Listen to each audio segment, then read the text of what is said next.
Welcome, good evening, good afternoon, all who have gathered here today for Greening Your Money. Just a few items of housekeeping. If you need a restroom, there is a all genders restroom through these double doors over here to the left, and also to my right through those doors.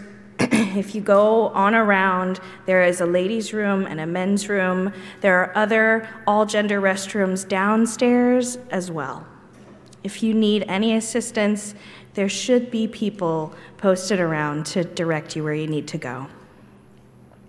I invite you to turn off your cell phones, to fully arrive into this space, and to listen to the words of John Seuss. To be of the earth is to know the restlessness of being a seed, the darkness of being planted, the struggle toward the light, the pain of growth into the light, the joy of bursting and bearing fruit, the love of being food for someone, the scattering of your seeds, the decay of the seasons, the mystery of death, and the miracle of birth. Spirit of life and love, we are earthy people. We are attached to our earthy things, interconnected by our past, our present, and our future. Guide us as we plan to invest our treasures, but more importantly, help us to invest our very selves in the sacred work of caring for creation. In the name of all that is holy, blessed be, may it be so, and amen. Again, thank you for being here. And it is my absolute pleasure to introduce the Director of Interfaith Power and Light, Joelle Novi.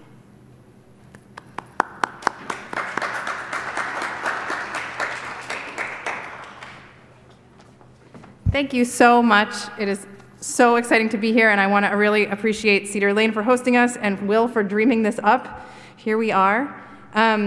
As you heard, I'm Joelle Novi. One of my important jobs is that I am the Director of Interfaith Power and Light, which is working with hundreds of congregations across our region to support them in saving energy, going green, and responding to climate change. Another of my important jobs is that I am mama to Max, who's a month old. He looks forward to meeting all of you when he wakes up. And I want to appreciate and thank those who are here today and for your patience as we got the technical logistics work out, because we are also being joined today by folks who are part of the live stream, who are watching from home. That's important for two reasons. One is that many more people are participating than are in this room and getting the benefit of our gathering today.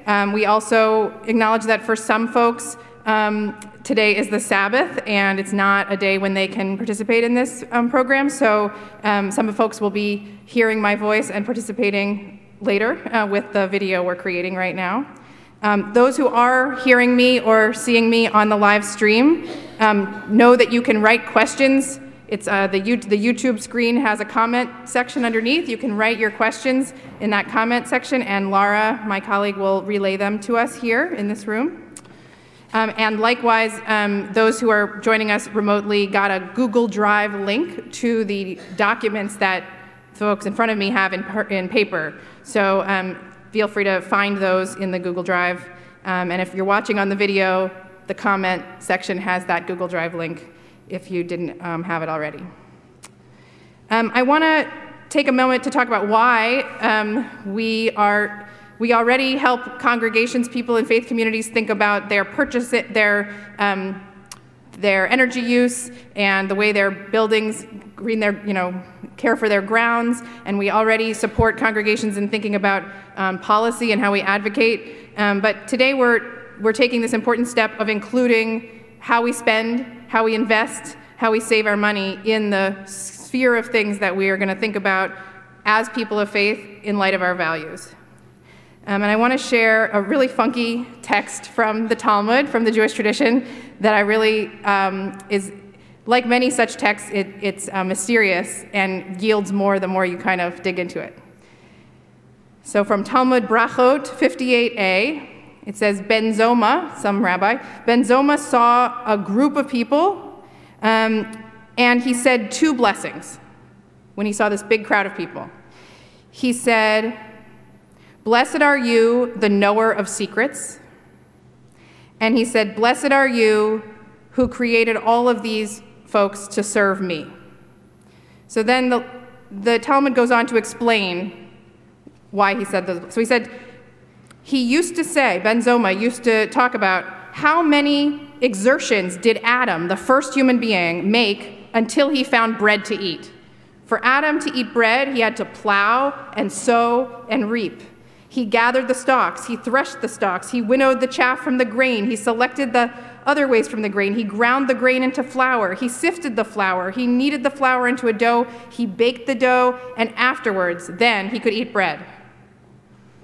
But I, Ben Zoma, the rabbi, rise early in the morning and find all of these labors already prepared for me. And likewise, how many exertions did Adam, the first human being, have to undertake until he could find a piece of clothing to wear? He couldn't just put on his shirt. He had to shear the wool and clean it and disentangle it and spin it into threads and weave the threads. And afterwards, then he had a shirt to wear or a sweater. But I, Ben Zoma, rise early in the morning and find all of these labors already prepared before me. Indeed, members of all nations, all countries, diligently come to the entrance of my home. And I rise early in the morning and find all of them before me.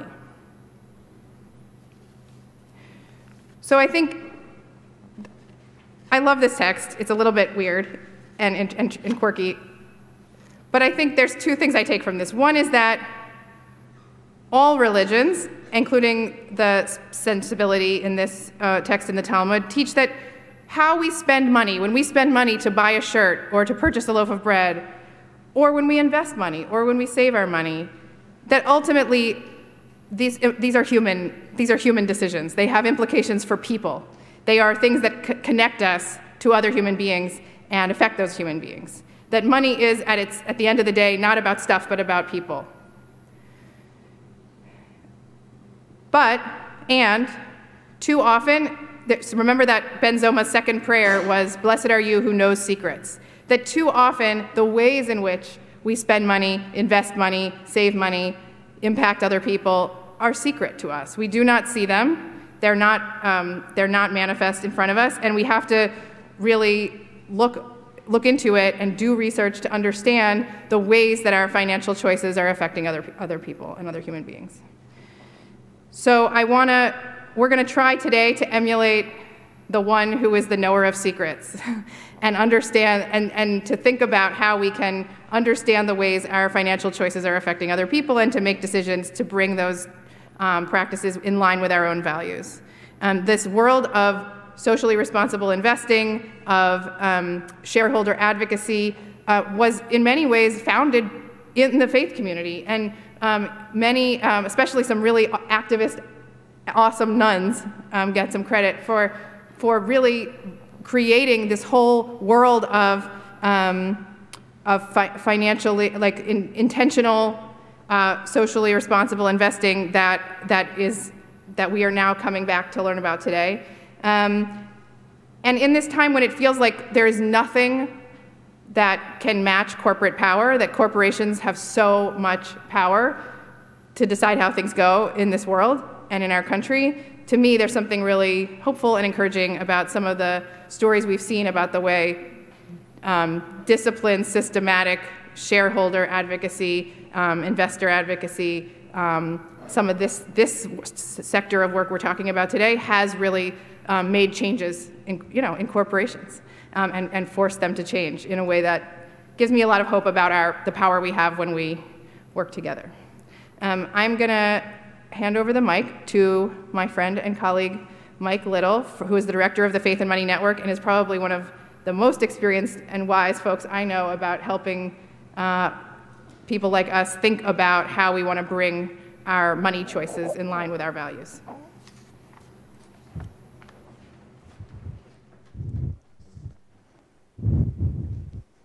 Thank you. Thank you, Joel. And thank you, Max. I have a feeling that this is probably not even Max's first event, and it will not be your last, my brother. And in a lot of ways, Max is a great show and tell for us, because we want to leave a world that Max is proud of. And so thank you, Max, for doing that for us today. I'm happy, very happy to be here. I get excited, actually, anytime people get together and talk about money. It's very encouraging to me, and welcome to those of you online as well. I'm sort of the warm-up band, if you will. I'm not a direct investor, but I do try to help connect folks I work with investors that I feel good about. Just quickly, our mission at Faith and Money Network is to equip people to explore and transform their relationship to money within the grounding of their faith and their values. We offer workshops and retreats and spiritual direction and a variety of resources to help with that. We work with individuals, families, congregations, helping to kind of open up the money conversation, to kind of get it out of the closet, if you will, because there's just not a lot of safe places where we can really talk about money, and we want to encourage that. So again, I'm excited to be here. We believe that talking about money, having those safe places and being aware of how we relate to money can help free us from the many money traps that we find and create in our lives. We want to help people become freer from anxiety, from their financial situations, and freer to use their money creatively. And that's what we're actually here to talk about today. How can we use our money more creatively? Of course, many of us give a portion of our income to others. We give to different charities and nonprofits and to our faith communities and congregations. But rarely talked about in these settings is what we do with the money we don't give away. The money we plan to spend, save for emergencies, or invest for retirement. And this is one of those rare and wonderful both-and situations, I think. The money we don't give away can be used on behalf of our planet, and we can still have it when we need it. Our savings can actively benefit our community and be there when we need it just by carefully choosing where we bank. Our investments, same thing, can be used to support the health of our planet, support our values, and grow for retirement if we intentionally select where we invest. So when we walk into a bank or a credit union or a brokerage firm to make a deposit or an investment, we're handing over a measure of power. I want us to think about that, a measure of power, because that institution will decide how our money, our measure of power, will be used. Most traditional financial institutions rarely hand over any of that power, that capital, to the poor or to institutions which serve the poor or the needs of our earth. Their primary emphasis is on maximizing profit, which means the capital flows to the rich, who in turn become richer. Somebody is using our money. If we have it in retirement or savings or banks, somebody's using it. Why give our power to the big banks when with some thought and intention, we can give our little or not so little measure of power to financial institutions that make our capital serve the needs of our world? And today we're going to hear ways to take back that measure of power from institutions and investments that don't reflect our values, and find institutions, investments, banks, and credit unions that do. We talk about moving our money away from what's often referred to as the blind box model of investing. Our money goes into this system, and we don't look at what's going on inside, and we want to know, all we want to know is how much we're putting in, how much risk we're taking, and how we're going to get what kind of return we're going to get on the other side when it comes out of this box. For instance, this model, we would not have any idea if our money was supporting companies that have a history with polluting the environment. We wouldn't know. And what we're talking about today allows us to be responsible for what's going on inside the box, if you will. Which investments are life-giving and which are not. Now, people ask me all the time if I'm against making profit. And for the record, I'm not. Profit's a good thing, and it's needed. Growth and commerce can't grow without it. And we certainly want our investments to do well. But what I think we're saying, is that we need to keep money in perspective. Profit's a good thing, but it cannot be the only thing. As someone said, people and planet before profit. And not only do we want to encourage individuals to move their money, we also want to encourage us to act collectively as communities. Quick story. A friend of mine is a member of a small inner city church in the Midwest, small, about 40 families. And because the church has been long involved in justice work and working for the homeless in their city, it was a natural next step for them to look at how they might create some more justice with their money. So they decided to deposit a portion of their savings accounts and emergency funds into an international fund for the poor that provides capital to small microfinance banks, then makes those loans to people who don't have access to money. So this congregation is made up of teachers, social workers, chaplains, and the like, and they don't necessarily consider themselves as a wealthy church. People put amounts as small as $25 into a single account that the church started, and even some of the young people put some of their allowance and some of their college savings. Others who could meet the $1,000 account minimum opened up their own accounts in their own name, reporting to the church what they had done. Together, they deposited over $175,000. A few families have needed to withdraw their money, but most of it still remains in the fund after 10 years.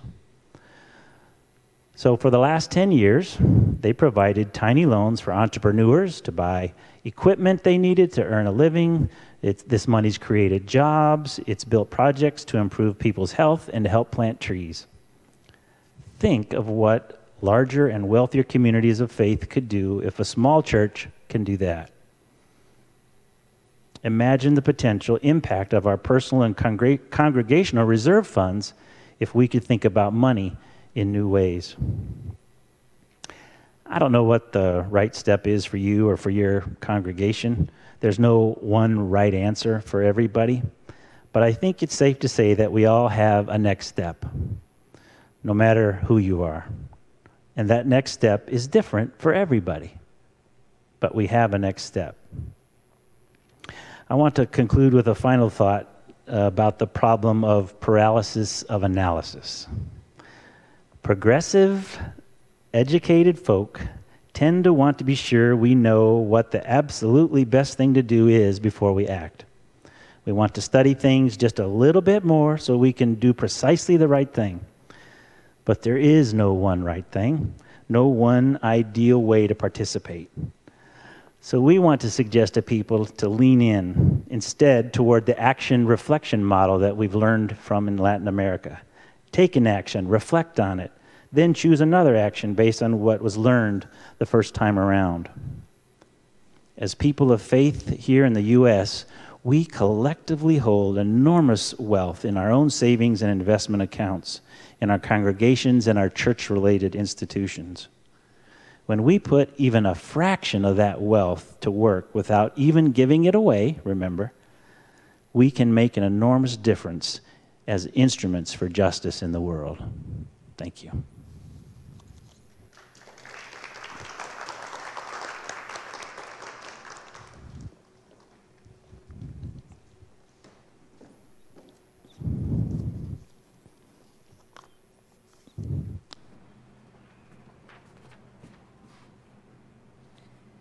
It's now my pleasure to introduce someone from Green America, which is probably one of the, I see it as one of the best resources nationally for all of us about how to intentionally spend our dollars, purchasing green and just purchasing advice and investing advice.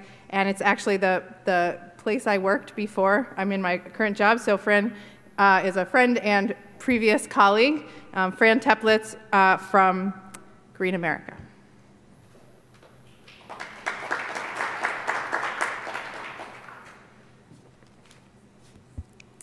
Thank you so much. And hello to everyone here who's in person and those who are live streaming. Appreciate everybody's participation today. As Joelle said, my name is Fran Teplitz. I have the good fortune to serve as the executive co-director at Green America. We're a national membership organization dedicated to building an economy, so using the power of consumers, investors, and businesses to build an economy that really works for people and the planet. So we are looking for holistic solutions to so many of the challenges facing us in our society, in our local communities, and globally. So we try to look for those solutions that are not pitting the environment against communities, social needs, labor, etc., but try to wrap our heads around these larger solutions so that we can use the power of the dollar for good. One of the empowering things about looking at how we can use our assets is that it's not dependent on what's happening in Washington, right, in DC. So whether or not the Congress is doing this or that, or the EPA is able to do its job, or the White House is doing this or that, every day we can make decisions about whether we consume, we choose not to consume, where we bank, where we invest. This is within our control. And so we often use the phrase, vote with your dollar, that these are choices that we can make every day and every week. Okay here. So I'm going to focus on one of our campaigns called Get a Better Bank. Is this where the video is? Thanks so much. It's just a real quick little snippet. Oh, down at the bottom.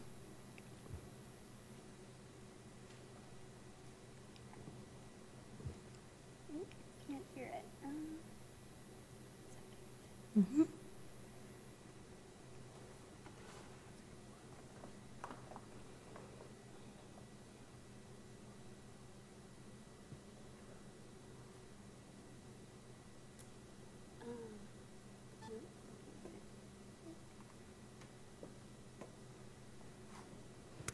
That's okay. While you're, sure, if you want to take a look. If not, I can continue on.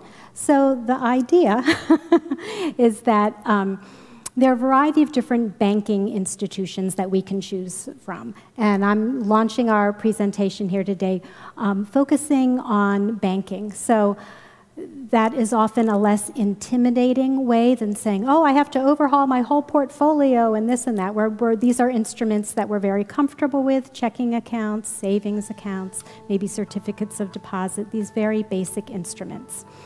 If you are banking with a conventional mega bank, so for example, maybe Bank of America, Citigroup, Wells Fargo, UBS, JP Morgan Chase, et cetera, right? These banks have very long history of activity that you may not feel aligns with your values or that really supports people and the planet. So we know from history, from the 2008-2009 financial crisis, that there's a long history of predatory lending. If you've been watching the headlines and reading on a regular basis what Wells Fargo has been charged with in terms of stripping money from innocent customers. So the large mega banks also have a very, very long history of investment in the fossil fuel infrastructure, which not everybody is aware of, but there's an annual report called Banking on Climate Change. It's by Oil Change International and a variety of other coalition members. And it documents how the big banks essentially bankroll investment in natural gas, coal, oil, and what's known as extreme energy. So this includes drilling in the Arctic, deep water drilling, tar sands, etc. So if you're banking with a mega bank, you're also investing in all of these other issues that may not align with your values, as I'd mentioned. Fortunately, however, there are alternatives, and they're also FDIC insured, if it's a bank, or NCUA insured, NCUA insured, if it's a credit union. And I wanted to talk about a couple of them today. How are we doing? That's okay.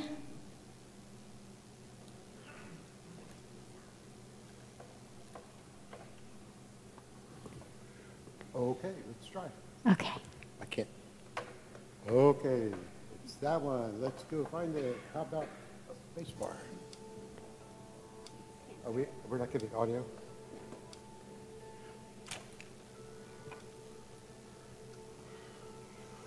I'm going to go. Okay. Is it very, very short? Yes, very, very short. Okay, will you tell them what it said? Because I could put this on it. Here, I got it. Oh, I don't have the gadget. I can't turn it on. Okay. You want to hit play? Sorry.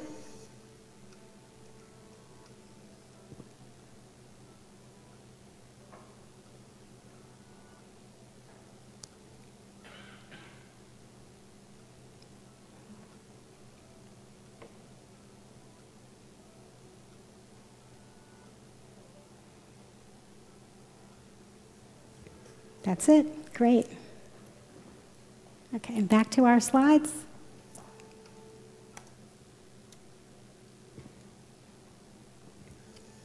I have to stop it. Up. I can't do that.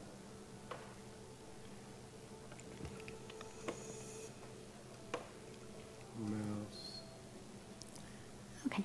So in the meantime, that's fine. There are two types of community banks that I wanted to draw your attention to. So we just talked about the mega banks, the community banks. These may be banks, you know, that you see as you drive around: Sandy Spring Bank, Revere, Congressional, and so forth. These are the local banks that are not the really big Wall Street banks, right? Then there is also another type of bank called a community development bank, or a community development financial institution. And these are banks and credit unions and some other types of institutions as well that receive a federal certification for effectively serving low to moderate income communities. So these are banks where their mission is not to wring every penny of profit that they can from local communities, but figure out how to work with economically marginalized communities and build wealth for the people who live in them. Okay. So an example might be in North Carolina and several other states, there's a credit union that's one of these CDFIs, a certified community development financial institution called Self-Help. And they support people like Cheryl Watson. So Cheryl Watson is a meter reader. And she's been living at home with her family to save money to buy a home for herself and her teenage son. So she did her homework and was trying to figure out, well, where could she get the financial support, the information, and someone to really walk her through the home ownership process so that she would qualify and that she would really understand not just how to get that original down payment, but that her monthly payments going forward would be in keeping with what she can pay each month. So she went to Self-Help Credit Union, which is dedicated to working with people like Charlene. So there were no surprise balloon payments at the end.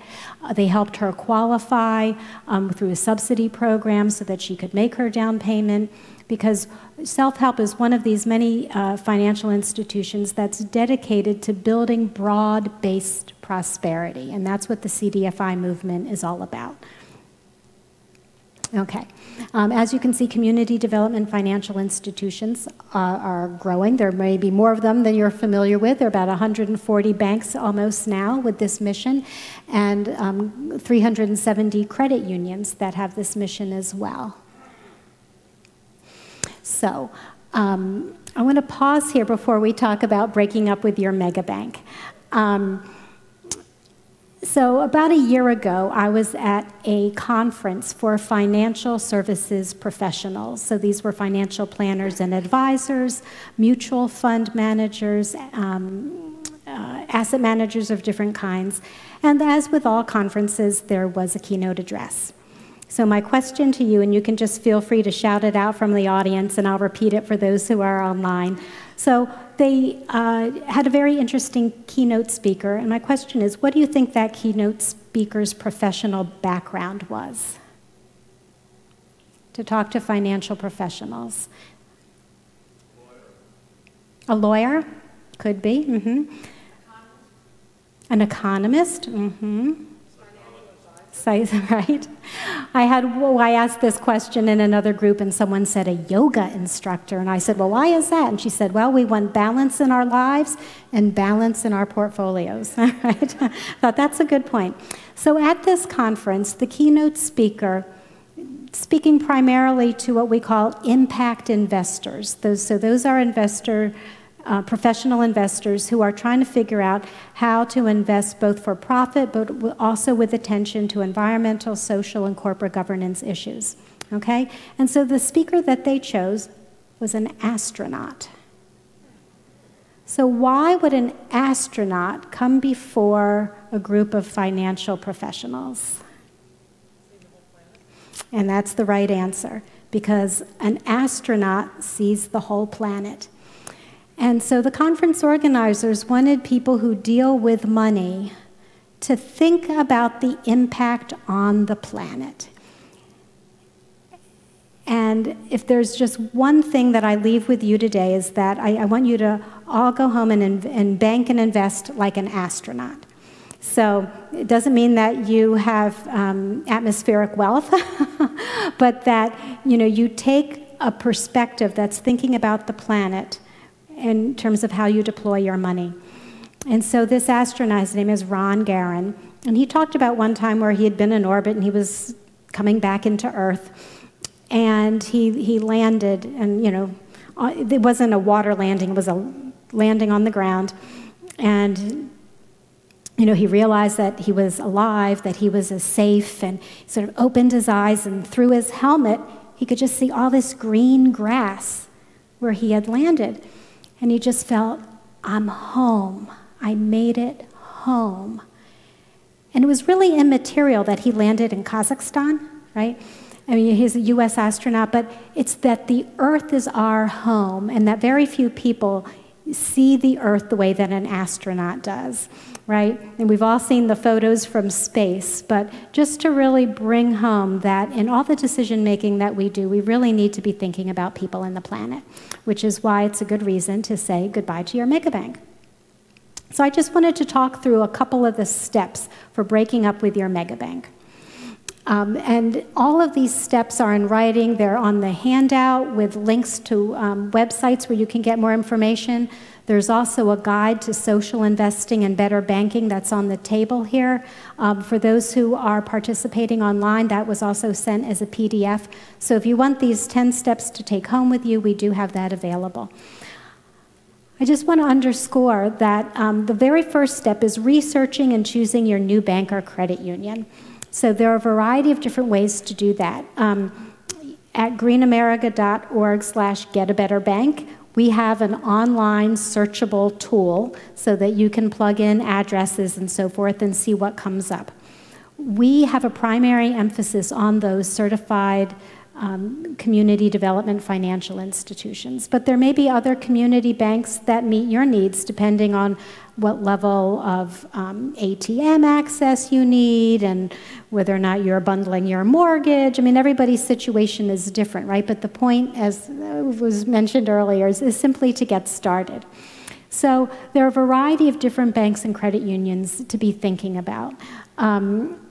For example, there's City First Bank of DC, there's Amalgamated Bank. In our immediate area, we don't have quite as many CDFIs, but if you can take even a portion of your banking needs, maybe it's a savings account where you just let it sit there for a while. Maybe there are certificates of deposit. Again, it's just sitting there. You don't need to be walking into the bank all of the time. We're always encouraging people to maximize the choices that you can make that are in a more sustainable direction and towards social justice. So if it's not your entire banking portfolio, figure out what slice you can do in a better bank.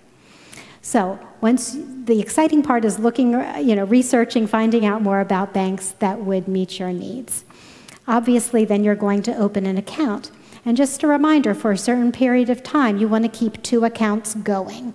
We want to make sure that as you're doing this process, you're having a smooth experience and that you're not closing an account while you have outstanding checks, right? All that good stuff. You want to make sure that you've made a complete list of your auto deposits, auto withdrawals. Again, the devil's in the details, but to have a smooth experience, you want to make sure that you're attending to all of those auto payments that you may have. And then you're obviously going to transfer those over to your community development bank or credit union. You also want to make sure that you get either hard copy or electronic copies of your statements. And then after, say, 2 months or so, you can finish transferring any remaining assets from your old account into your new account. You're going to close out that old account. And here's another really fun part. So it's really fun in the beginning when you're looking and researching different banks and learning about if they have more of a social focus, an environmental focus. Once you're in the process of moving, though, you want to be sure to write to your mega bank and tell them why you've moved. That it's not just, oh, you moved location or something, but that you're taking a principled stance. And it's really important to write to the bank to inform them of this. We have a model letter on our website that you can draw from. But again, you would be speaking from your own values. We'll be augmenting that letter shortly with some additional steps that mega banks can take to improve their conduct as well. They could be abiding by the best practices related to the platform for carbon accounting principles. So a lot of the mega banks are not participating in this platform, but they could, and it would be a good step in the right direction. So I encourage everyone to get a better bank. Feel free to stay in touch with me at Green America. My email address is F as in Fran, Teplitz at greenamerica.org. And it's really great to see so many of you interested in aligning your banking with your values. Thank you.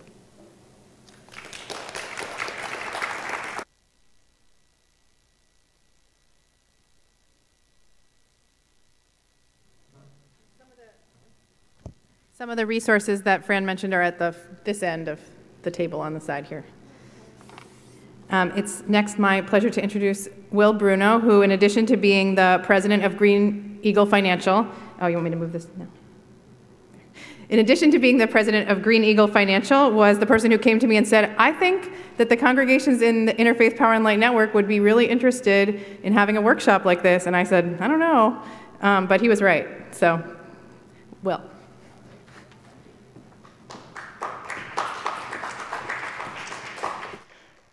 All right. Well, I'm really glad to be here today for a lot of different reasons. One is that Cedar Lane is where I go to church, and it's a wonderful place. So another welcome to you who are here, and also welcome again to those who are watching remotely. So let me just tell you a little bit about what I do at Green Eagle Financial. Green Eagle Financial is made up of myself and 4 other financial advisors, and we help folks with financial planning, retirement planning, and sustainable and responsible investing.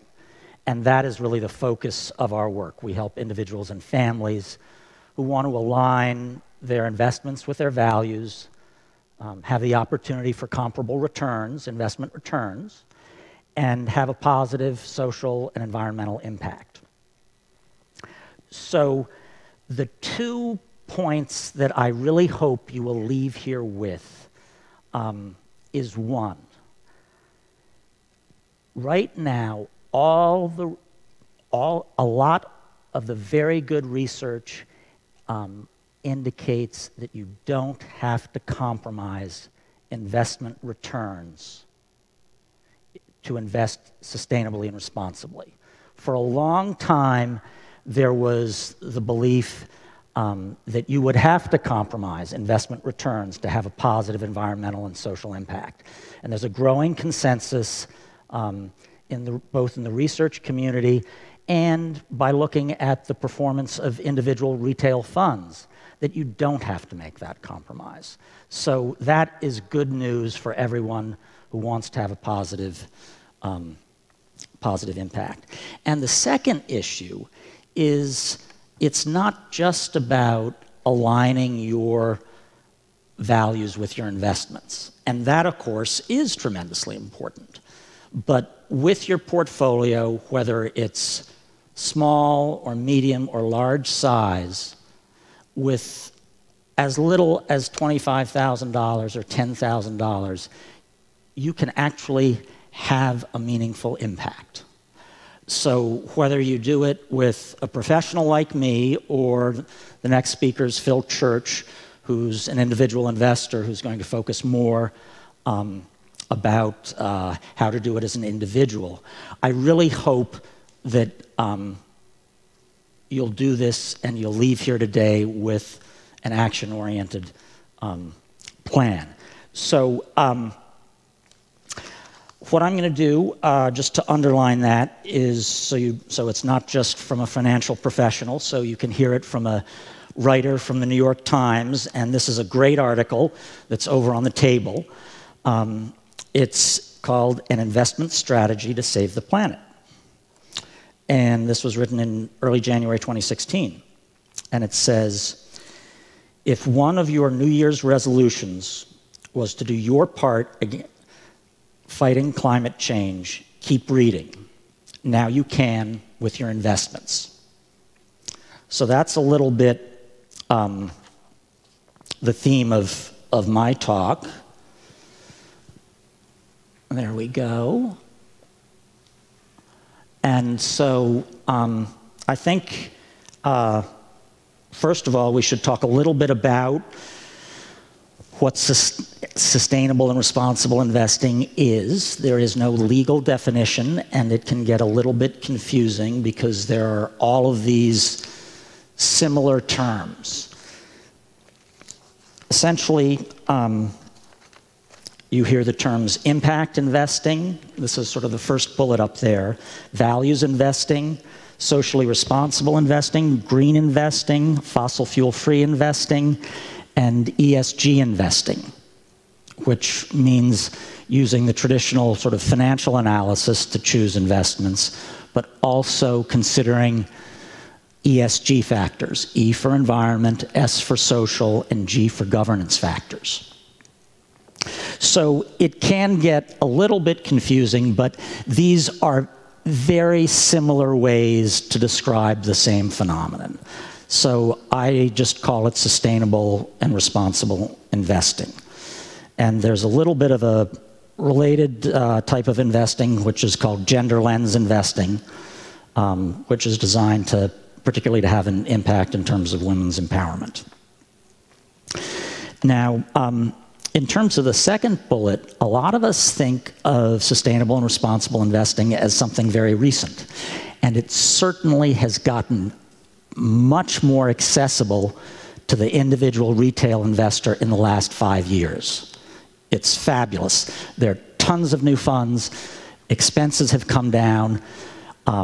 It is no longer something you have to have, $5 million to do, and to some degree it was 25 years ago.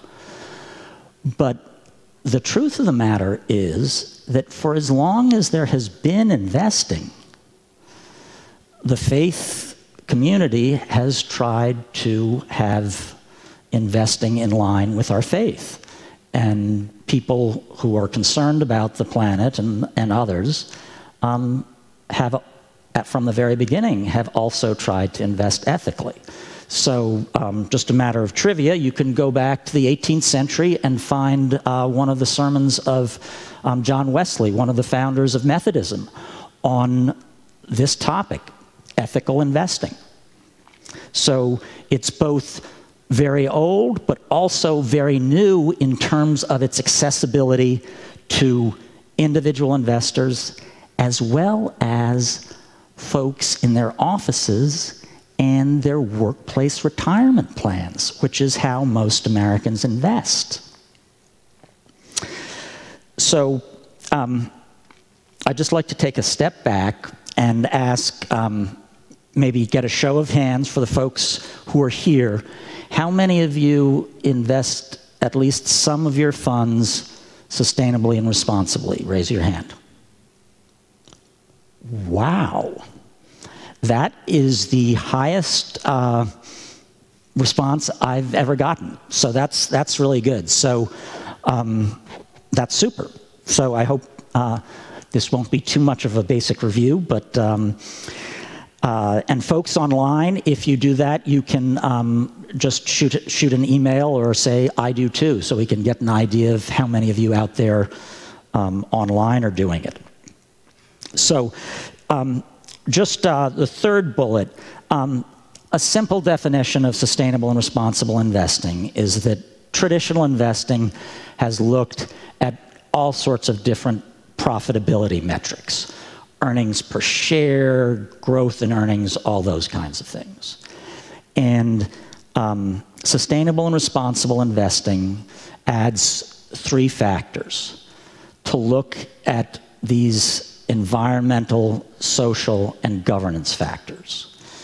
And that's what the sustainable fund managers do. They take into consideration these different sustainability criteria in making the investments.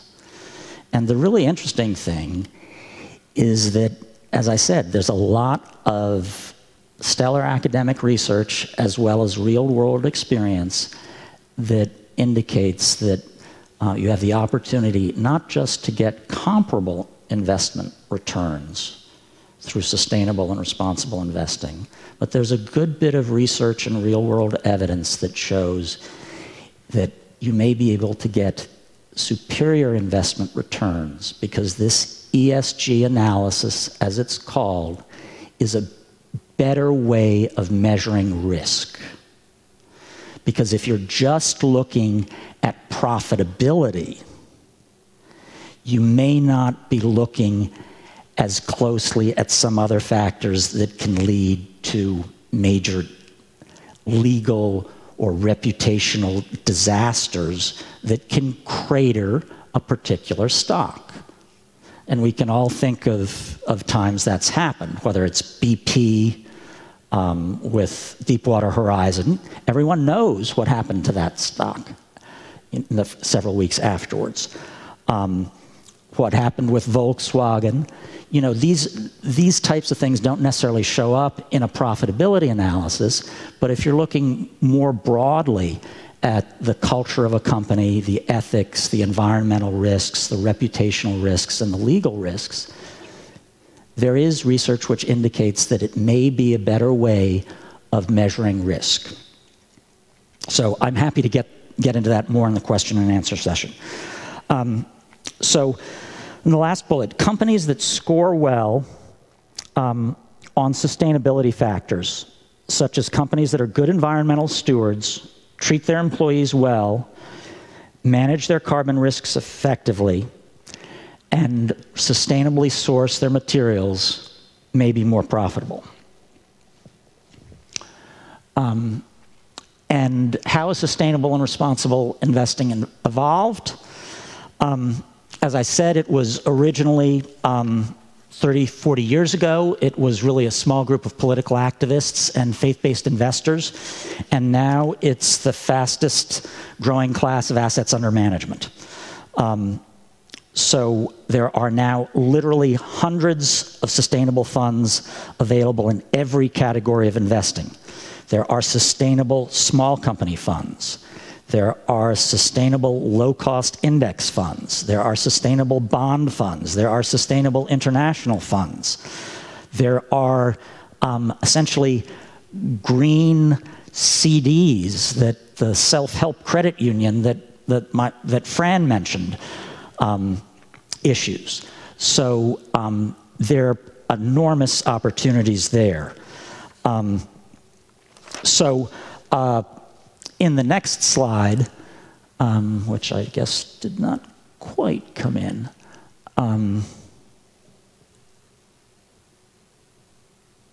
And I'll just briefly talk about, there are a lot of differences between sustainable funds, and possibly in the area of fossil fuel-free investing, it's most confusing, that second bullet.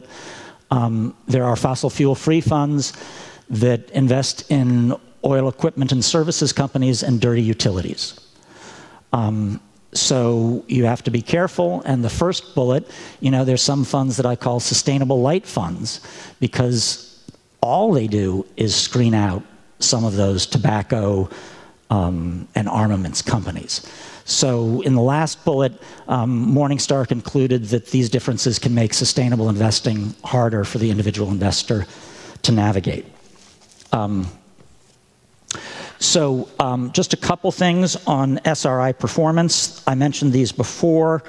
I'll just skip to the fourth bullet, that carbon risk is increasingly being accepted as a factor that investors need to consider. And again, you don't have to take my word for it. You don't have to take a political activist's word for it. In the words of the Bank of England Governor Mark Carney, and he's basically the British equivalent of the chair of the Federal Reserve, the carbon risk faced by, quote, investors, including insurance companies, is potentially huge. And then these quotes are from a comprehensive report by Morningstar. How many of you have heard of Morningstar?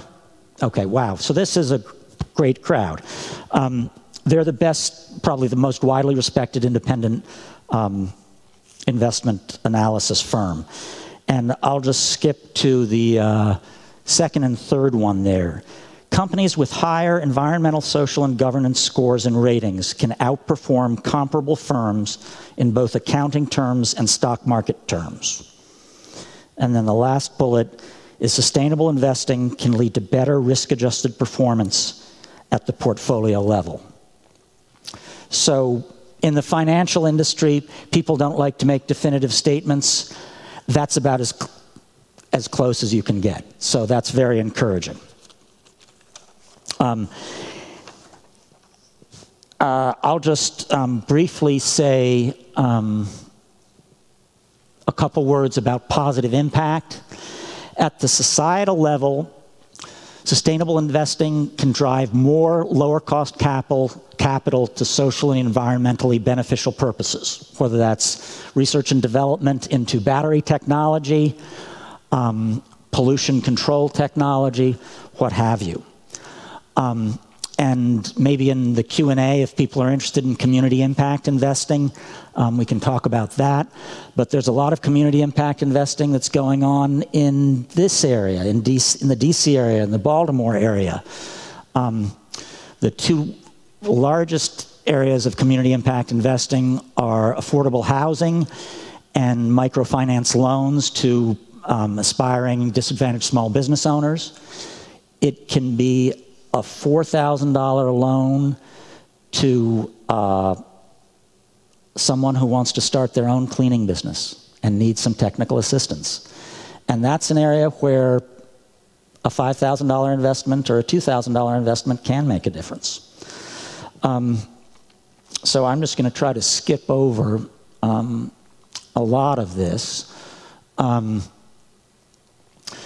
You know, there can be green investing that's basically a low carbon portfolio or truly a fossil fuel free portfolio.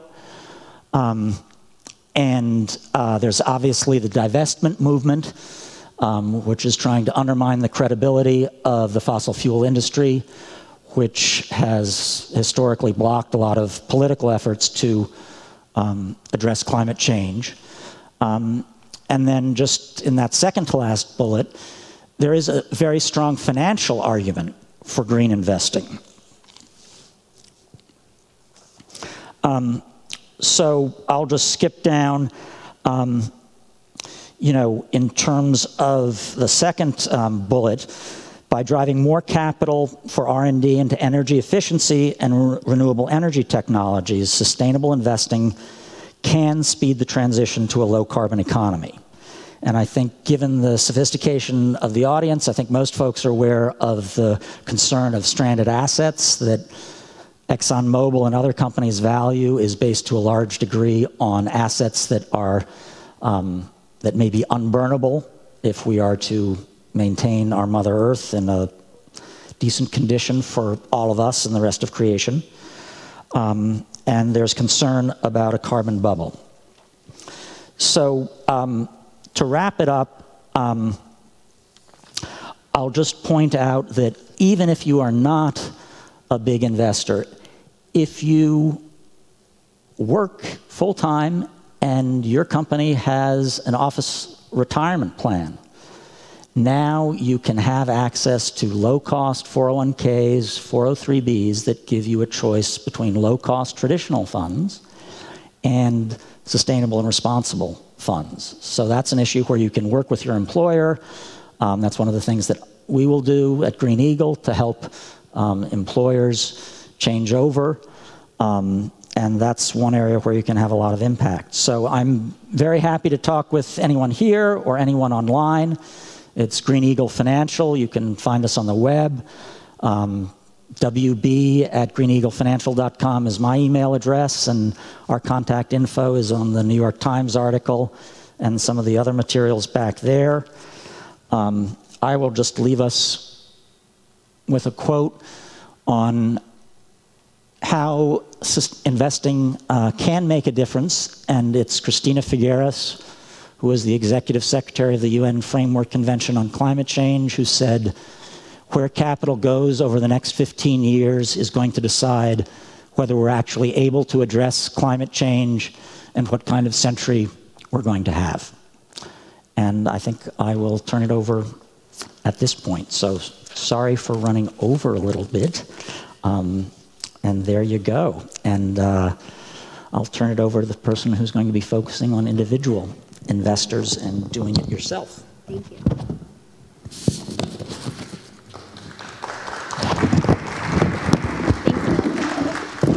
Thank you, Will. I am going to just introduce our last speaker, Philip Church, who is an elder and a member of Lewinsville Presbyterian Church in McLean, Virginia. He recently retired from the federal government, where he worked as an economist for the U.S. Agency for International Development in the U.S., Latin America, and Asia. He has invested his retirement savings in stocks and in mutual funds that he has selected because they are with companies that reflect his values.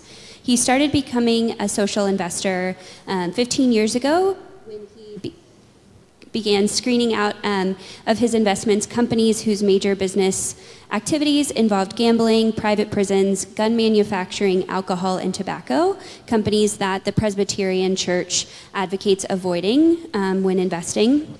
And he now selects mutual funds with stocks with high ESG scores, or mutual funds that vote proxies in ways to encourage firms in their portfolios to become more socially responsible corporations. So he will speak to his experience and speak to one of the resources that you have in front of you. Phil, thank you so much.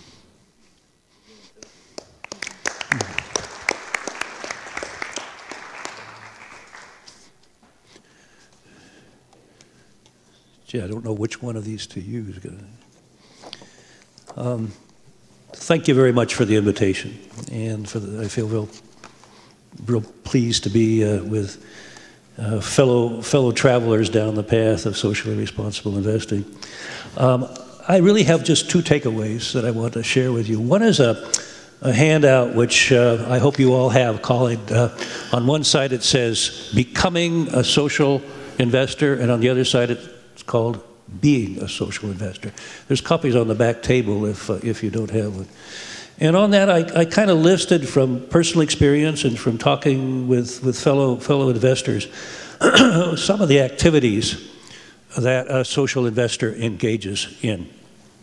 And I'm not going to go down all this list, but I want to summarize it in what I would characterize as a 3D social investment strategy. Those 3 Ds, you know, we in the Christian faith community love trinities. So we have ESG, environmental, social, and governance criteria. 3 criteria for selecting companies, and then we have a 3D strategy, if you will, for social investing. Those 3 Ds we talked a little bit about already today. One is divestiture, the D for divestiture. The Presbyterian Church, for example, I never thought I would consider the Presbyterian Church to be an investment advisor, but I've turned to it quite a bit recently because it has a wealth of information on the website. It participates with a lot of other faith communities in advocating for socially responsible corporations, environmentally responsible corporations, and it advocates not by itself, but in partnership with other organizations through institutions that bring faith communities together, such as the Interfaith Center for Corporate Responsibility, that essentially monitors and tracks corporations across the spectrum. Just before I go into the 3D strategy, just to put this in the big picture perspective, there's currently about $40 trillion under management in investments. That's all your mutual funds, that's all your pension funds that have mutual funds, that's all the stocks and bonds that are out there through brokerage firms and the like. $40+ trillion. Of that, about 20%, or about 8 trillion, is currently under some sort of direct management for socially responsible investing. 20%. This is not a small business anymore. It's not a fad. It's very much caught on in a broad spectrum of the U.S. community today. Our Presbyterian Church, for example, has several $100 million in its foundation, the interest and earnings from which it uses to fund a great number of our overseas programs and domestic programs, our social programs. We also have nearly $1 billion in our pension fund for our pastors and staff. And we want to make sure, the Presbyterian Church wants to make sure that those funds themselves are invested according to the values of the Presbyterian Church.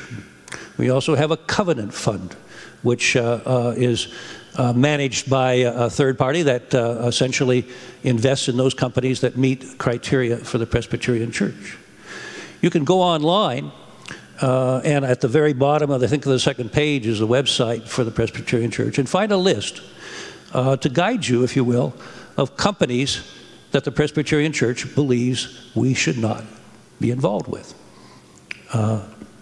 Alcohol, arms, tobacco, for-profit prisons, and certain human rights violators in terms of corporations. We have divested, the Presbyterian churches have divested in those companies, and that provides a good guideline, a basic guideline that some of us as individual investors can follow. The second criteria, which is a more contentious criteria in social invested strategy, of the 3D strategy, is dialogue. Dialogue is a really important part. You don't, right now there's a heated debate going on within the Presbyterian Church as whether we should divest of all the fossil fuel companies, for example. There's a strong environmental movement on many congregations within the Presbyterian Church, so we should get out of that business. We shouldn't, you know, we're concerned about the environment, we're concerned about what's happening with the climate, we should not be part of that picture. There's the other side of the Presbyterian Church, a very strong faction also, that believes if you walk away from a company, you could sell it. I could sell my shares in ConocoPhillips, for example, to Will. It's not going to affect the company at all. And I no longer have a voice with the company. But if I have stock in the company, I'm part owner. I can begin to go and talk to management at their annual meetings. I can begin to advocate for change in the way the company conducts its business. To give you some examples, you know, my sister and I have a small family trust that we inherited from Dad, and we still have some of the stocks that he had. One of the ways of dialoguing is simply in voting your proxies. This is a proxy ballot from Edward Jones for McDonald's Corporation. Now, on this ballot, there's the traditional stuff of voting for board members and the annual auditor and this sort of thing. But there's two items here that McDonald says the board of directors recommends voting against these proposals.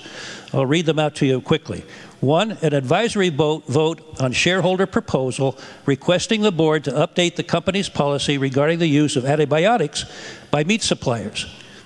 A second one is advisory vote on shareholder proposal requesting a report assessing the environmental impact of polyethylene beverage cups.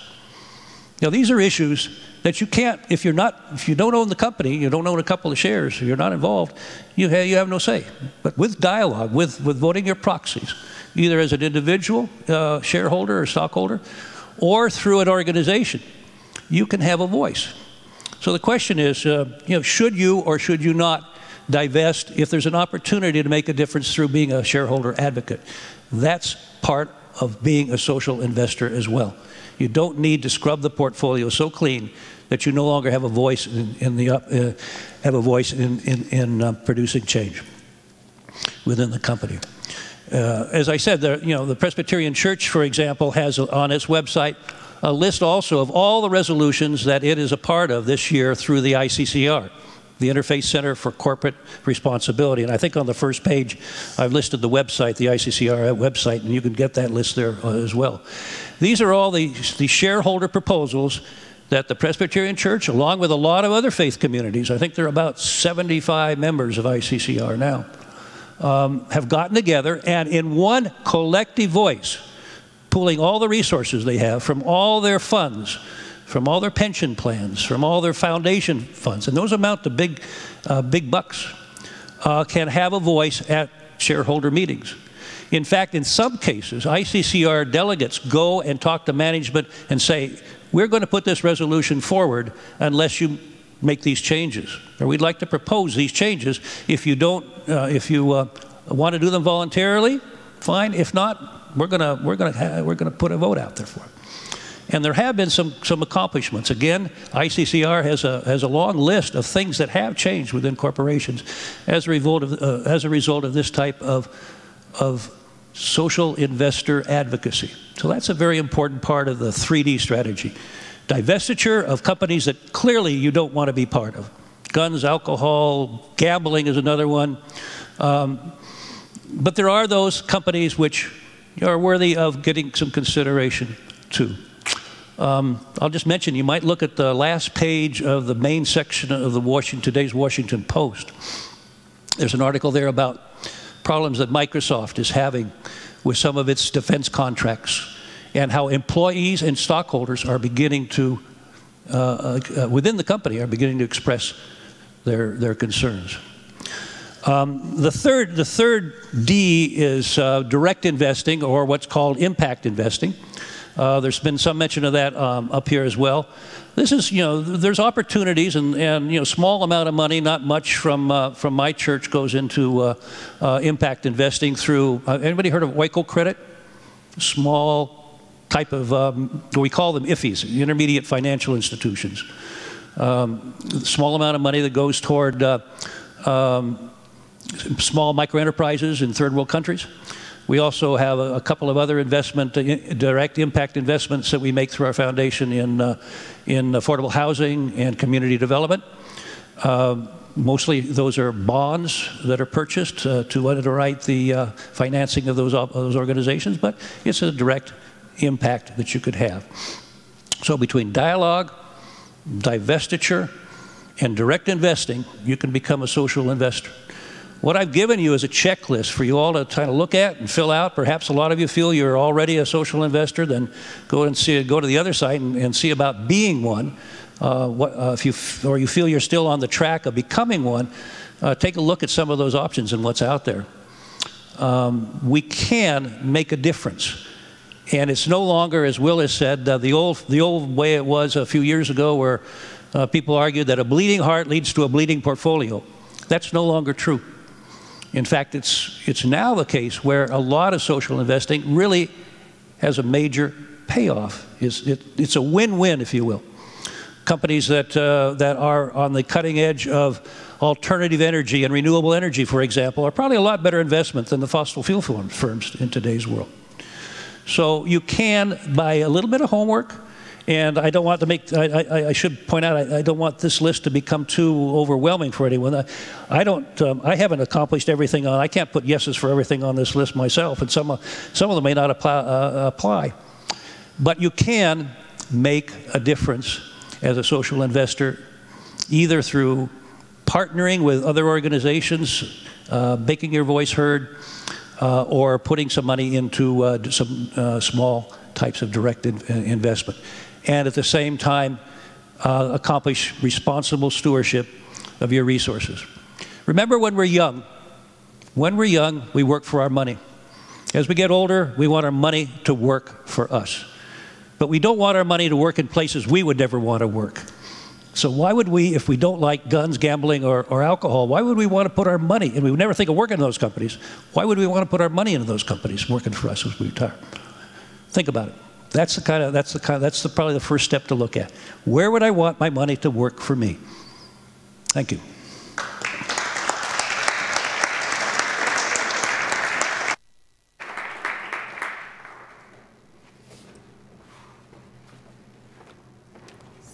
So I want to propose a game time shift to make sure that we both enable those who want to leave right at 5:30 to do so, feeling that they had a complete experience, and also give a little bit of an expansive time for questions for those of us who are sitting with questions, even though we're a little bit behind schedule. So assuming, do we have the room for a few more minutes? Okay, and everyone's cool. So I want to actually do the thing we were going to do last right now, and then we're going to have a more extended time for your questions. Is that okay? So the thing we were going to end with, and I want to do it right now in case anyone's needs to leave right at the planned end time, is just to think for yourself. You've been taking all this in for more than an hour, and I hope that at least one thing you heard was something where you'd like, I could do that. That's something I want to look into. That's something I want to follow up on. I want to learn more about that. That's something that feels like a good fit for my next step. So I want to invite everyone to think about what that is for you for a minute, and then turn to, so for me, it's that I have been feeling that I should just move my daily checking account to, like the checking account I use the most for my daily purchases, to something more ethical, but I keep getting stuck on finding mobile banking and some of the conveniences that I'm like redetermined to do more research and find a bank that meets my values and also is, has those conveniences that have gotten in my way from doing it before. That's an example. So I want to invite you to turn to a neighbor, maybe say your name, and we have a beautiful diversity of folks from different congregations here, so say your name and your congregation, and then just commit so that you said it out loud what the next one good thing you're going to do about your money after this workshop is. Ready? Go.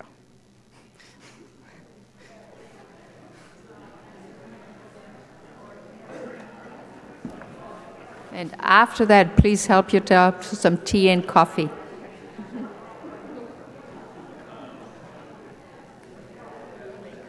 So how do we turn these on? They're already on. On themselves, and then they're going to turn them on through the system. And I just need one. So I'm going to, they all have their headsets. I'm going to use this to go around the audience. And I'm facilitating.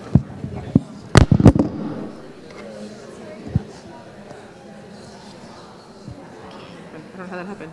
Did he hit it? I don't know. So I'm facilitating from here. Yes. And that's the only online question. Why are the lights going?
if just one person has checked in, maybe give your buddy a chance to commit to their next steps too.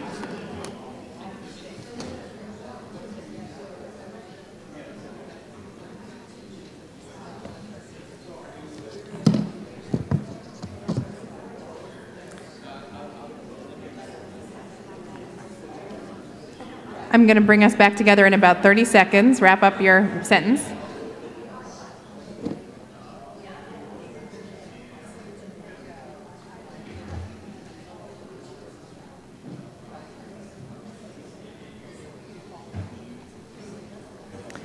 Okay, we're going to come back together and start the Q&A. And because we have a little more expansiveness now to take as many questions as people want to stay and ask, can I invite everyone back? I know, the conversation's wonderful, thank you. and thanks for all the good work you're going to go forth and do now. It's very exciting. I want to start with a question that came in from online, for Fran in particular, I think, which is about, you talked about the banks being certified and criteria. So the person is curious about how these banks are evaluated,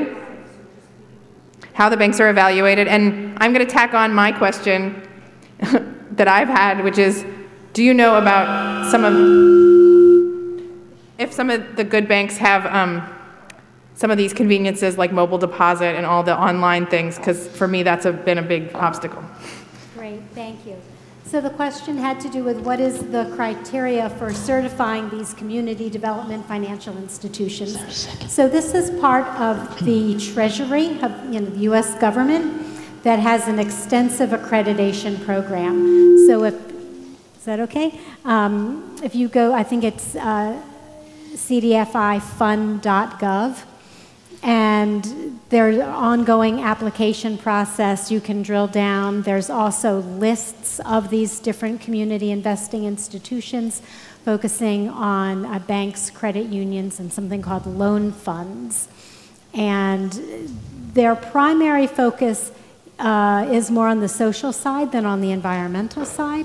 But you can take a look, and there's ongoing reporting that the banks have to do in order to get this federal designation.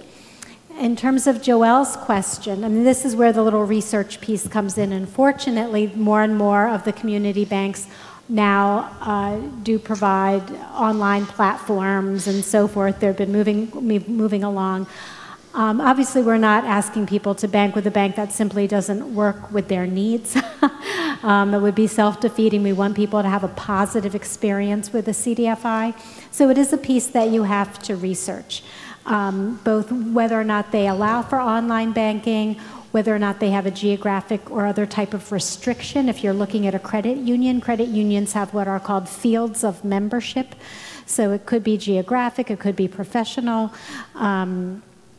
It could be that you are part of some type of association. So you need to look into all of this. We also provide some creative workarounds, Joelle. So for example, let's say you're a person who really uses an ATM machine a lot, right? And if you're with a bank that maybe doesn't have one or their fees are higher, you could continue to keep a very small deposit, for example, in a mega bank, right? So that you continue to use the ATM services, while the bulk of your deposits, however, are in a community bank or community development bank. So again, we don't want perfection to be the enemy of the good, or we were talking about at the beginning, the paralysis of analysis. Most of us can do something better with our banking, and we're trying to move in that direction. We just had a question here. The same pertains to if you're a person who uses a credit card. There are credit cards that run through better banks. So it's still a Visa or a MasterCard that you're familiar with, but with every swipe, with every transaction, it's supporting a community bank and oftentimes also another nonprofit organization. So my organization, Green America, has one of these credit cards through an independent community bank. There's something called the Independent Community Bankers Association. There's the Community Development Bankers Association. There's a lot of these different groups that you can learn about to find out about particular products and services and what their social impacts are. Cool. We're going to take some questions from the floor. I don't know if my mic's back on. We're going to take some questions from the floor, and Chris and Laura both have mics to bring you. Okay. Steve is first. Thank you. I want to thank all the panelists. It's been a very interesting presentation.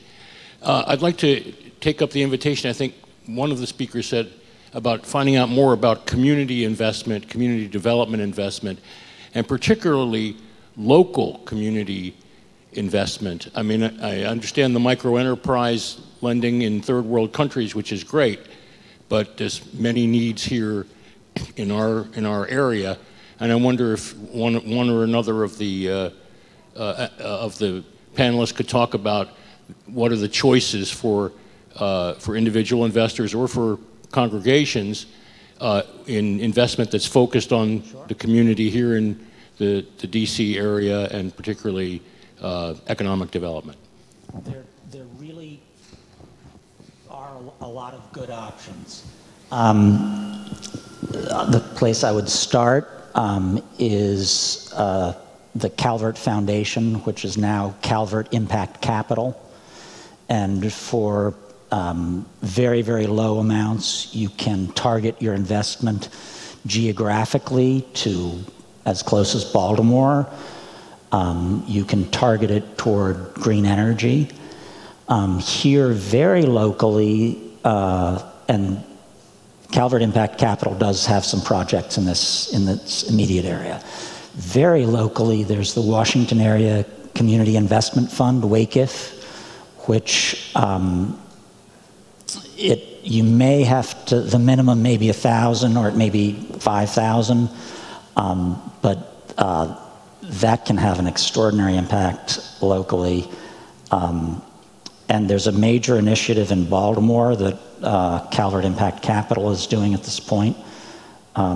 There's also a Latin American, a Latino-oriented equivalent to WACIF that I could find the name of for you. And Mike, do you know of any other things to point out locally? Or maybe City First doesn't have great rates, but you know, they will, their CDs, for instance, and their deposits are consistent with the CFDI purposes. And you can look on their website, and all of their loans go east of 16th Street. And so it's nice to know that's where your money's going. But I was going to say the same thing. Calvert, we have stuff with Impact Calvert, Baltimore. They're a great outfit. One other resource is called Opportunity Finance Network, and they're a national network of community loan funds.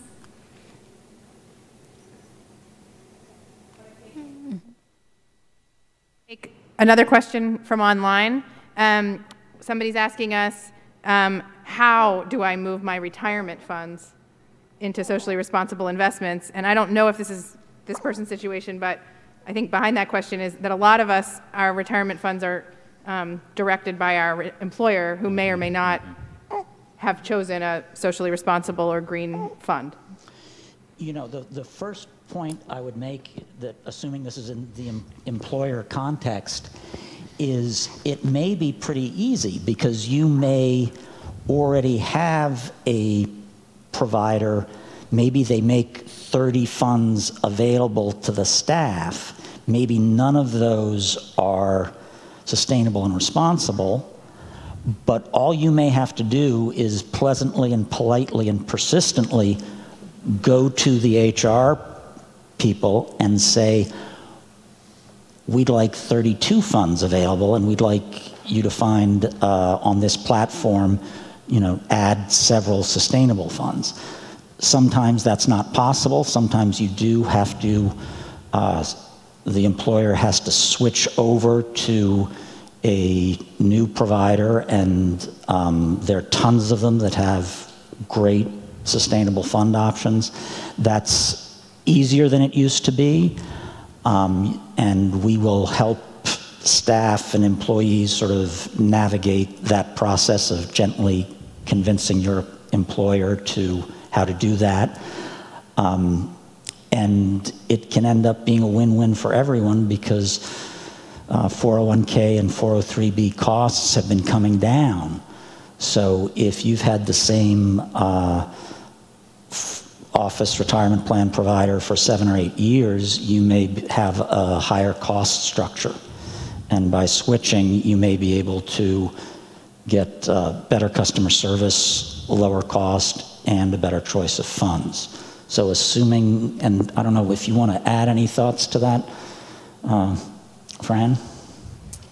Yeah, that's very helpful. At greenamerica.org, we have a tab called Finance, and we have a number of resources that includes what Will is talking about, a little guide for how to talk with your employer about these issues. And again, it does take some persistence, but there are some resources about, how to structure that conversation and informing your office or your employer about what some of the different platforms are out there. There's something called Social K, for example. That's not the only one, but there are retirement platforms with a lot of SRI designated options to choose from. Yeah, I would underscore what Neil said. I would also emphasize that you need to go beyond your HR person and actually call up the company, call up the provider, and tell them, here's what I'm looking for. It's not in our plan now. If you do not do that, the provider's not going to know. This is a demand and supply situation in the investment world, and you need to let the plan providers know that you are interested in having an option for a socially responsible fund. And there's some very traditional funds, like TIAA-CREF has a people familiar with TIAA-CREF? Teachers Investment and Annuity Association has a social choice equity fund, which is their social fund. Does very well, good performance. My wife worked for a not-for-profit preventive medicine not-for-profit for a while, and during that period, that's the plan they had. They had all the TIA funds, but there was the one fund that was the social choice fund, which was a social investment fund. So plan providers, I think, are pretty open, but they're not going to do anything if you don't tell them. No, you don't ask. You don't begin to advocate.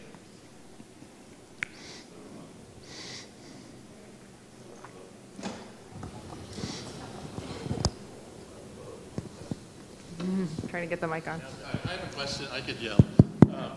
If you have an existing 401k account, say with Charles Schwab or Fidelity, and they list the funds, is there any indication on those lists, untraditional organizations like that, that will tell you that they're socially responsible, or do you have to do the research and figure out the funds and go to your portfolio and? The resource document that Phil Church put out has a website that's SIF, the Forum for Sustainable Investing. They have not a great list of sustainable funds, but they've got a pretty good list, and I'm sure Green America has some as well. Usually, depending on if you invest for yourself, depending on the provider, a number of them will have recommended sustainable funds. The thing that can get tricky is there are a lot of differences in shareholder engagement. You can have a high-performing, really good fossil fuel or low-carbon fund, but the mutual fund company doesn't have a terribly good record of how they vote your proxies in terms of getting results from shareholder engagement. And in some cases, the mutual fund company may be a target itself of shareholder engagement efforts because of the way they're investing. So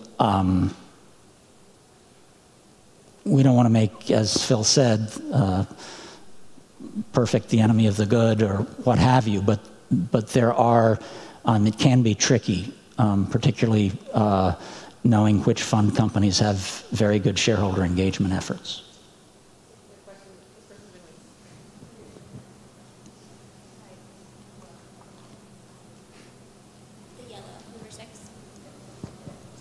Hello? Okay. Thank you. That was very enlightening. My question is about, I guess, grading or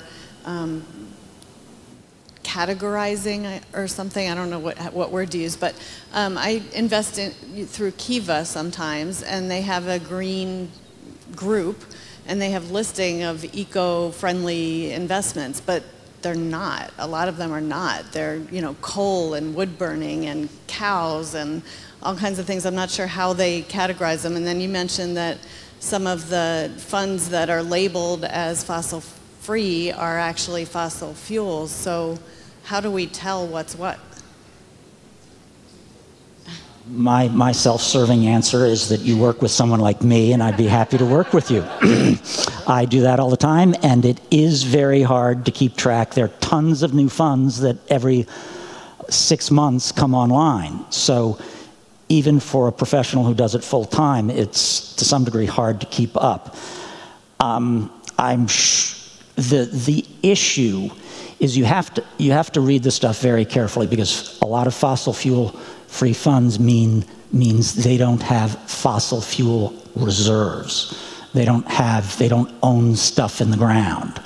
But to get a fund that does not have refiners and does not have oil equipment and services companies is much more difficult, and there's a much smaller universe. And I should also say that you do have to be very careful, because if you find a green fund that is renewable energy focused and targeted on some energy efficiency usages, that is not a diversified fund. That could be a highly volatile, basically an energy sector fund that can go up 40% one year and down 40% one year. So you want to be very careful that you have a very well diversified fund that is a fossil fuel free fund, or a very low carbon fund that covers virtually every sector of the economy. And I'm sure there are other thoughts too.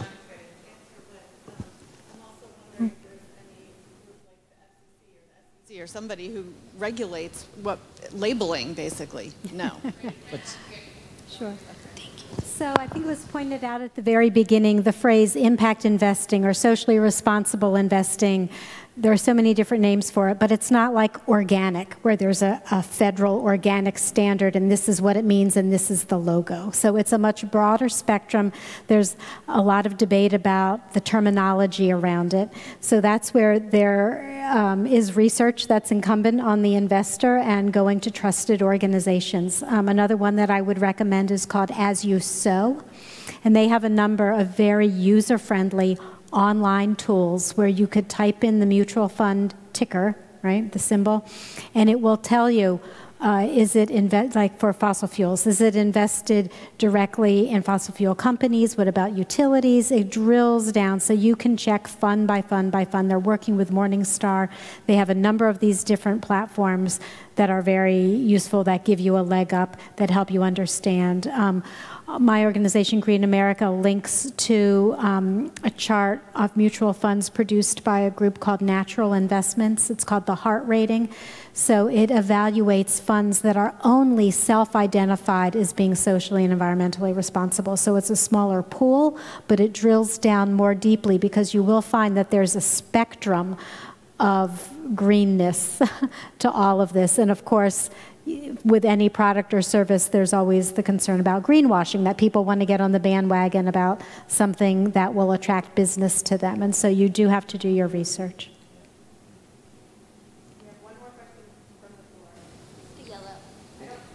Hi, thank you very much. It's very timely for me to be here, and I will be in touch probably all of you at some point. Those were two really perfect segue comments for what I need to say, which is in direct response. I do nutrition, and so I go into, organic food places, and what used to be labeled, what's now labeled Cascadia Farms, which would appear to be an organic food product, right, is run by Pepsi-Cola. So this is ubiquitous. It's just everywhere. And under the rubric of smart and green, we're really being fed a bill of goods on so many different levels.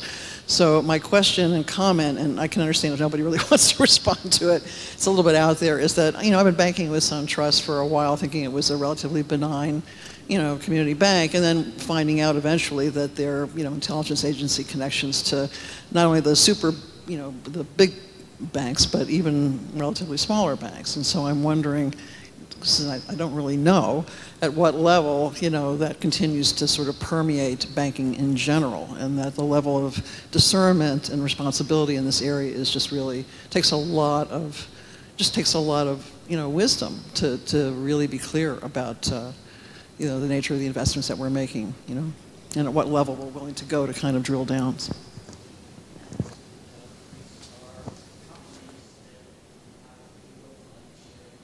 Maximize shareholder profits.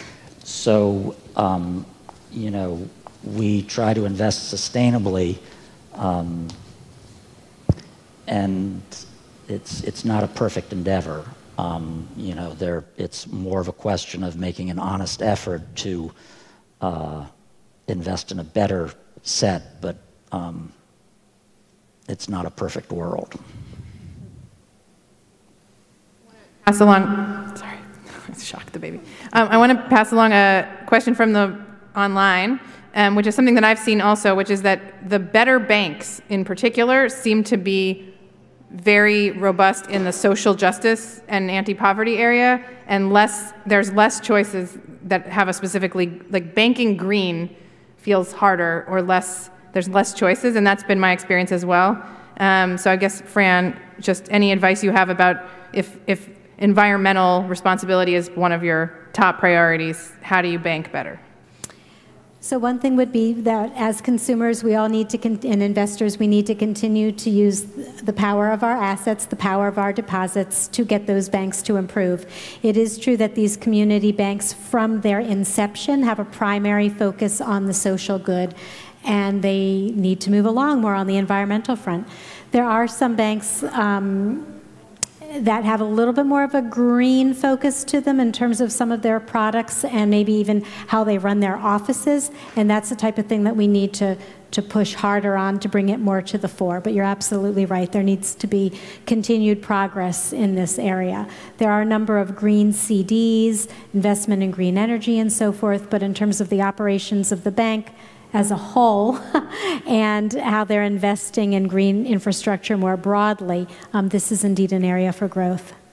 And I would just flag, it's been mentioned before, the self-help credit. The self-help credit union does have a nice green focus, and in terms of convenience, they are part of an ATM system that's got a good network in this area. So credit unions, maybe not many of them are very green, but the services and convenience of credit unions is a good place to start. That we take one more question from the floor, one more question from online, maybe one more question from the floor, and then land the plane. Does that sound okay? Thank you, everyone. We had a few more questions then. If you have money in a federal government thrift saving plan, is it possible to move it out of the TSP? Because I don't think in this administration we're going to get a socially responsible TSP into something else. Yeah, if you're still an employee but you're over 55, you can do what's called an in-service distribution. So you can actually, before you leave the federal government, you can actually roll over a very large part of it. And then obviously, like any 401k or 403b, once you've stopped working there, you can roll it over to virtually anywhere, and it's not a taxable event. And even with some private employers, once you hit 55, you can do an in-service distribution of a chunk of your 401k or 403b. Question from online was about, by definition, mega banks are really big, and so you feel like they have a lot of resources to invest in security and making sure that your investments and money are secure. If you're moving to these better but smaller institutions and better but smaller funds, how can we be completely confident that they are keeping our investments and money safe? Security. You can't be, no matter who you bank with or what firm you work with. There is FDIC and SIPC, but you can never be completely sure that these days, to be honest. Brand, do you have any words of reassurance? Better than that? Well, I think you're right. The FDIC or the NCUA insurance is available. And they have their credit unions in particular are extremely regulated. I mean, the same regulations apply. And they actually don't have the same record of lapses and predatory lending policies that so many of the large banks have been plagued with. And I'm not sure that smaller or progressive is any worse in this area. I guess that's what I was trying to get at when I... Let's take our last question from the floor. With somebody else, does anyone else want to ask a last question? I think we're good. This has been a really wonderful experience. Thank you for staying with us. Thank you for coming. Thank you to our speakers. Thank you to Cedar Lane for hosting us and providing wonderful nibbles and food. And go forth and invest and spend responsibly. Thank you. Thank you, Joelle, and we really enjoyed having you here. Please help yourself from some tea or coffee or any last-minute questions, and happy investing.